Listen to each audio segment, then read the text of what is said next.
Supreme court में बानी PTI की जेल में हालत और फराहम करदा सहूलियात से मुतालिक केस की समाअत चीफ जस्टिस याहिया आफरीदी और जस्टिस शाहिद बिलाल पर मुश्तमिल 2 रुकनी बेंच ने की। समाअत के दौरान बैरिस्टर सलमान सफदर और अटॉर्नी जनरल अदालत में पेश हुए।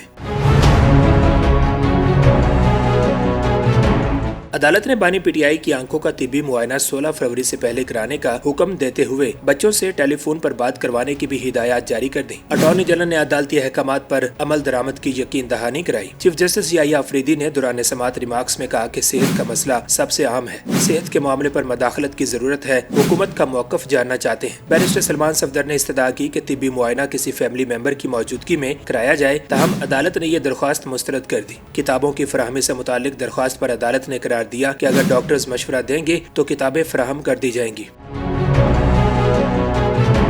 दौरान समाअत अटॉर्नी जनरल ने अदालत को बताया कि हुकूमत माहिर आंखों के डॉक्टर्स तक रसाई देने के लिए तैयार है, जिस पर चीफ जस्टिस ने कहा कि हुकूमत अच्छे मूड में है, वो इस वक्त स्टेट कस्टडी में है। अदालत ने फ्रेंड ऑफ द कोर्ट की जिम्मेदारी अदा करने पर बैरिस्टर सलमान सफदर की तारीफ की। कहा, अदालत में जमा कराई गई रिपोर्ट अब अदालत की मलकियत है। अदालत ने तोशाखाना फौजदारी केस के ट्रायल के खिलाफ दरख्वास्त पर फैसला महफूज कर लिया। चीफ जस्टिस ने रिमार्क्स दिए कि इस्लामाबाद हाई कोर्ट के फैसले तक मामला ज़ेरे इल्तवा रखा जाएगा।